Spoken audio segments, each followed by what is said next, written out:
Magandang gabi po, Luzon, Visayas at Mindanao.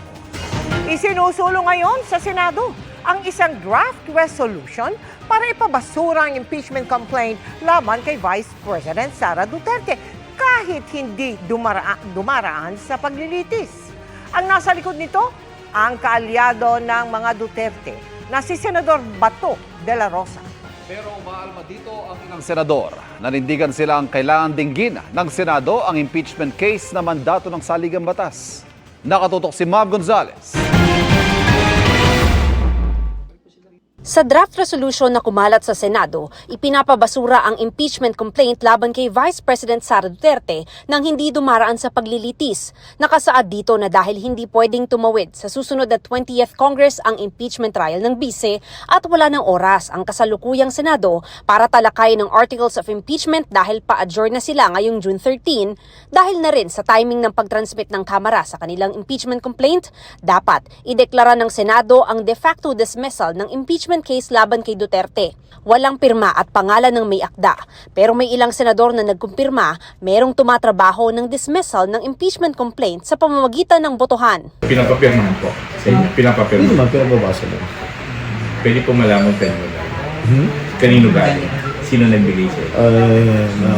Ano lang, let's just keep it in confidence. Si Senador Bato de la Rosa na kilalang kaalyado ng mga Duterte, patay mali siya nung una. Pero nang lumaon, inamin niyang siya ang nasa likod ng pinapaikot na draft resolution. Meron kong katanungan, kasama, nakonsulta. Tapos may nakuha na po ba kayo kung ilan ng susuporta? Lumaya na pag sizeable na yung number na sumuporta. Mga kasama namin, may mga ibang draft. So, siguro i-incorporate yun kung ano yung magagandang provision doon sa kanilang mga draft para mapaganda yung final version at magiging acceptable sa lahat. Pwedeng makuha ang suporta ng lahat, ng karamihan. Whether or not magkakuha ako ng suporta ng majority, I am confident that I make a stand as far as this issue is concerned. Nilinaw niyang walang kinalaman sa resolusyon ang bise. Ako, kukulit ka natin sa kanya, pero sabihin mo, ako personally, mag-report sa kanya, no, that's my own initiative. Hindi galing kaya sa akin. Wala siyang pakialam dito. Kung hindi ngayong araw, sa susunod na linggo daw ito ihahain ni De La Rosa. Ang sabi naman ni Senate President Cheese Escudero, mere scrap of paper, unless may mag-file niyan, unless may mag-author niyan, unless pagdebatihan niyan, at unless pagbotohan niyan. nabasa na rin daw ni Senador Amy Marcos ang mga draft resolution at humihiling siya ng caucus o pribadong usapan ng lahat ng senador. There's so many options and so many malabo. Kaya gusto natin yung pinaka-sang-ayon sa batas at yung pinaka-mabilis din. Kaya dapat pag-usapan ng maigi. Kaya inaanyayahan ko nga si SP, mag-caucus na kami. At maraming nalalabuan, maraming opinions. Kapag i-final ang resolusyon at dinala sa plenaryo, pagbobotohan ito ng mga senador kung tatanggapin o hindi. Pero pwede nga bang ma-dismiss ang isang impeachment complaint sa pamamagitan lamang ng isang simpleng resolusyon at ng walang paglilitis? Nauna nang sinabi ni Escudero sa anumang mosyon, masusunod ang kagustuhan ng mayorya na 13 o higit pang senador.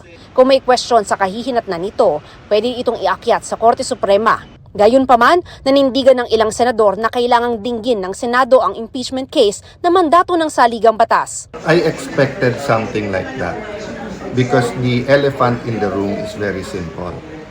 You want to be able to do your constitutional duty. Okay, I'll make it very clear. Walang choice ang Senado. Walang choice ang Senado. We have to carry out our constitutional duty. Pagdidiin din ni Senador J.V. Ejercito tungkulin ng Senado na mag-convene bilang impeachment court at ipagpatuloy ang paglilitis. Ito raw ang kanilang sinumpaang tungkulin. Pero kung lumusot man ang resolusyon para i-dismiss ang articles of impeachment laban kay Duterte, may nagsasabing pwede rin magbotohan ulit ang mga senador sa papasok na 20th Congress. That's why tama din yung sinabi ni Senate President Escudero na 19 to. The 20th, pwedeng magbotohan din at sabihin mali yun, we should have the trial, di ba? But the good thing about this is that you're allowed one impeachment every year. So may remedy pa naman. So hindi to katulad ng isang kinasuhan mo sa korte, tapos pag na-acquit, may double jeopardy na. Hindi. You can go to the fiscal, the DOJ, you can go to the ombudsman, or you can file another impeachment. Hanggat walang inaaprubahang resolusyon ang plenaryo, tuloy ang schedule nilang simulan ang impeachment proceedings sa June 11. Para sa GMA Integrated News, Mav Gonzalez, nakatutok, 24 oras.